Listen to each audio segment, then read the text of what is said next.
না না না, আমার কাছে আসবে না, আমার কাছে আসবে না বলছি। চলে যাও, চলে যাও, চলে যাও। না, কি কি চাও তুমি?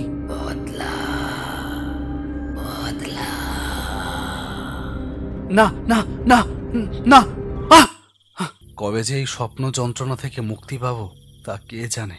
কিসের যে প্রতিশোধ সেই ডাইনি নিতে চায়, কিসের রাগ যে ওর আমার উপরে এত, এমনকি ও কে, এর কোনো উত্তরই আমি জানি না।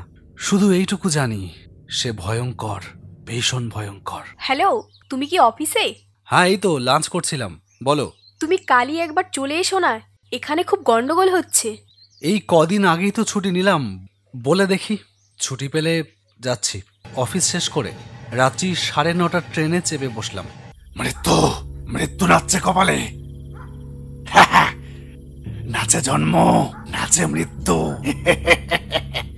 এই নিতাই, যা ওদিক যা, মারবো কানের গোড়া এক থাপ্পড়। চলো তোমাকে নামিয়ে দিই। সেই লিচু গাছটা এখন আর নেই জানো সার্থকদা, দরকার ছিল না তবু কেটে দিল। জানি, সেই জন্যই তো আর মামা বাড়ি যেতে ইচ্ছা করে না। না, শুধু সেই জন্য নয়, মামা বাড়ি তোমার যেতে ইচ্ছে করে না তার আরও একটা কারণ রয়েছে। চুপ কর, ওসব কথা বাদ দে। ভুলে যাওয়া যায় না। কেমন আছে মাধবী?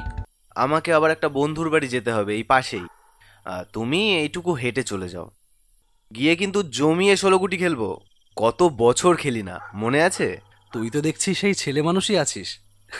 পরিতোষদের বাড়ির সামনে আসতেই বুকটা ছ্যাত করে উঠল। বাড়ির সামনে লোকজন ভিড় করে দাঁড়িয়ে, তার ভেতর থেকে কান্নার একটা মিলিত আওয়াজ ভেসে আসছে। ভিড় ঠেলে সামনে আসতেই আমার সারাটা শরীরে বিদ্যুৎ প্রবাহ খেলে গেল। উঠোনের ওপর পরিতোষের মৃতদেহ। কি করে সম্ভব? পরিতোষটা চলে গেল, পরিতোষ আর নেই। এ হতে পারে না নীলিমা। পরিতোষ কিভাবে, কখন? আজ বিকেলে বাইক অ্যাক্সিডেন্টে।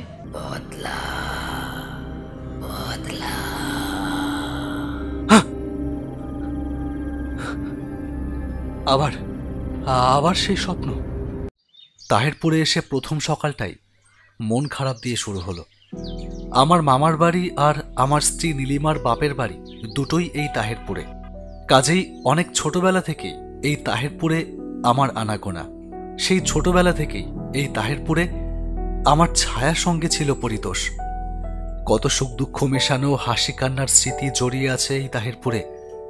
সেই যে নির্জন দুপুরে চৌধুরী বাড়ির লিচু তলায় লিচুর থোকায় ঢিল ছুঁড়ে লিচু পেড়ে কুড়িয়ে খাওয়া, বৃষ্টির ভেতর স্কুল মাঠে গাছের লেবু ছিঁড়ে ফুটবল খেলার সোনালি স্মৃতিগুলো আজ সব যেন হারিয়ে যাওয়া কোনো এক ধূসর জগৎ থেকে ফিরে ফিরে আসছে আমার মনের আঙিনায়। কি গো, উঠে পড়েছো? যাও ফ্রেশ হয়ে নাও, রাতে তো কিছুই খাওনি। জল খাবার দেবো তাড়াতাড়ি। তোমরা খেয়ে নাও, আমি একটু বেরোবো। সে কি, এই সাত সকালবেলায় কোথায় যাবে? মামার বাড়ি। মামার বাড়ির সৌজন্য সাক্ষাৎ মিটিয়ে সোজা চলে এলাম চৌধুরী বাড়ির পেছনে, যেখানে লিচু গাছটা ছিল। চৌধুরী মশাই মারা গেছে বছর 5। ওনার স্ত্রী কলকাতায় ছেলের কাছে থাকে। বাড়িটায় এখন কেউ থাকে না, লিচু গাছটাও আর নেই। বুকের ভিতরটা হু হু করে কেঁদে উঠল।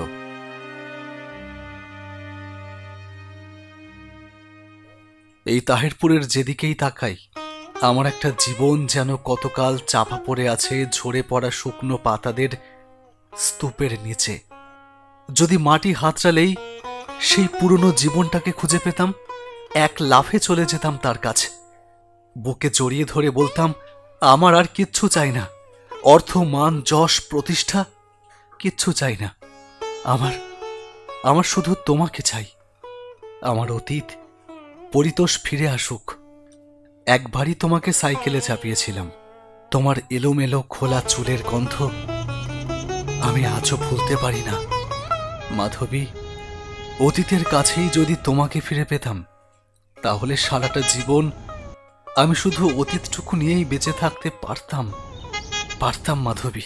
আরে কি ব্যাপার, কখন থেকে হর্ন বাজাচ্ছি, কারে যাচ্ছে না নাকি?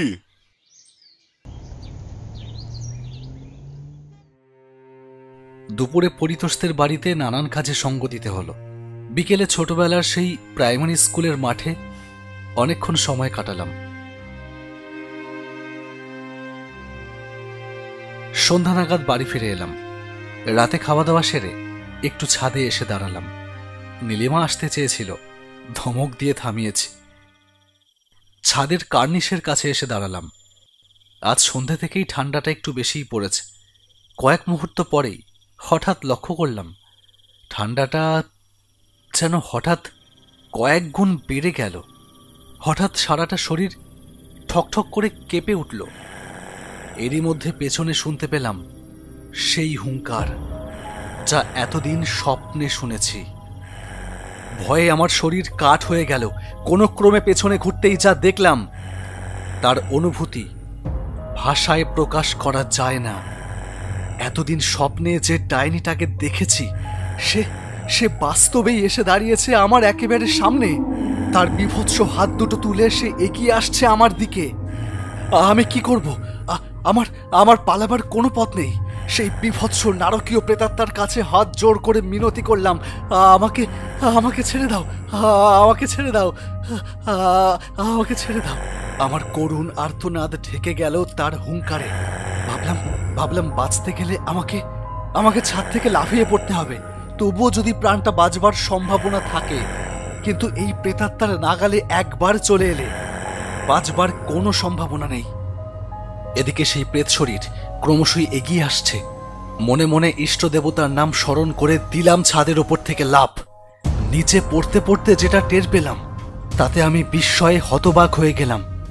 আমি পরিষ্কার বুঝতে পারছি দুটো অদৃশ্য হাত আমার উড়ন্ত পড়ন্ত শরীরটাকে সযত্নে কোলে তুলে আস্তে আস্তে নামছে। ঠিক যেখানে আছড়ে পড়ে আমার ছাতু হয়ে যাবার কথা ছিল, সেইখানে পৌঁছে শূন্যে ঝুলে রইলাম। তারপর সেই অদৃশ্য হাতটা আমাকে অত্যন্ত যত্ন করে দাঁড় করালো মাটির ওপর। আমি ধাতস্থ হয়ে ভয়ে জড়ানো গলায় জিজ্ঞেস করলাম, কে? সঙ্গে সঙ্গে সামনে একটা অদৃশ্য শরীর দৃশ্যমান হলো। আমি চমকে উঠে বললাম, পরিতোষ তুই? হ্যাঁ, আমি জানতাম ওই ডাকিনী তোমাকেও ছাড়বে না। আমি অবাক হয়ে জিজ্ঞেস করলাম, আমাকেও ছাড়বে না মানে? মানেও আমাকেও ছাড়িনি, তাই তোমাকেও ছাড়বে না। এসব তুই কি বলছিস? তুই তো বাইক অ্যাক্সিডেন্টে। না সোমনাথ দা, আমি বাইক অ্যাক্সিডেন্টে মারা যাইনি।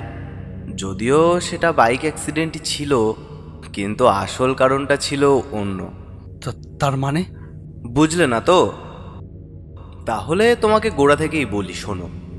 তোমার মনে আছে আজ থেকে 10 বছর আগে তাহেরপুর শ্মশানে কোত্থেকে এক মহিলা তান্ত্রিক এসে তন্ত্র সাধনা শুরু করেছিল?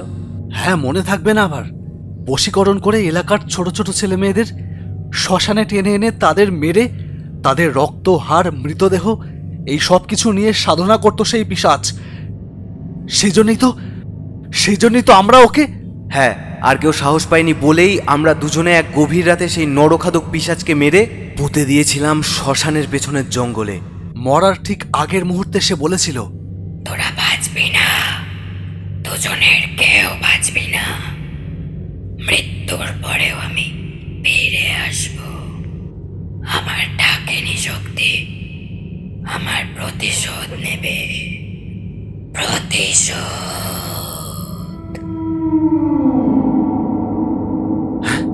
পরিতোষ, তাহলে কি? ঠিক ধরেছ। তার মৃত্যুর পর প্রায় 9 বছর সব ঠিকই ছিল। 10 বছরের শুরু থেকেই শুরু হয় তার আমার স্বপ্নে আসা। তারপর বাস্তবেও আমার চারিপাশে তাকে দেখতে পেতাম। স্টেশন রোড দিয়ে বাইক চালিয়ে ফিরছিলাম, হঠাৎ দেখলাম সামনে সেই ডাকিনী দাঁড়িয়ে আছে। নিয়ন্ত্রণ হারিয়ে সামনে থেকে আসা একটা ট্রাকের সাথে ধাক্কা খেয়ে সেখানেই মারা গেলাম। তবে তুমি চিন্তা করো না, আমি তোমার পরিণতি আমার মতো হতে দেব না। নীলিমাদি প্রতিবার আমাকে ভাইফোঁটা দেয়, দিত। আমি ওকে আমার নিজের দিদি মনে করি। আমি চাই না ওর সিঁথির সিঁদুর মুছে যাক। পারবি পরিতোষ? পারবি আমাকে বাঁচাতে? পারবো। মৃত্যুর পর সে উপায় আমি জেনেছি। কি উপায়? ওই ডাকিনী শরীর অপবিত্র, ওর শরীর আমরা যেখানে পুঁতে দিয়েছিলাম সেখানের মাটি খুঁড়ে হাড়গোড় আগুনে পুড়িয়ে সেই ছাই গঙ্গায় ফেলে দিলেই ওর আত্মা মুক্তি পাবে।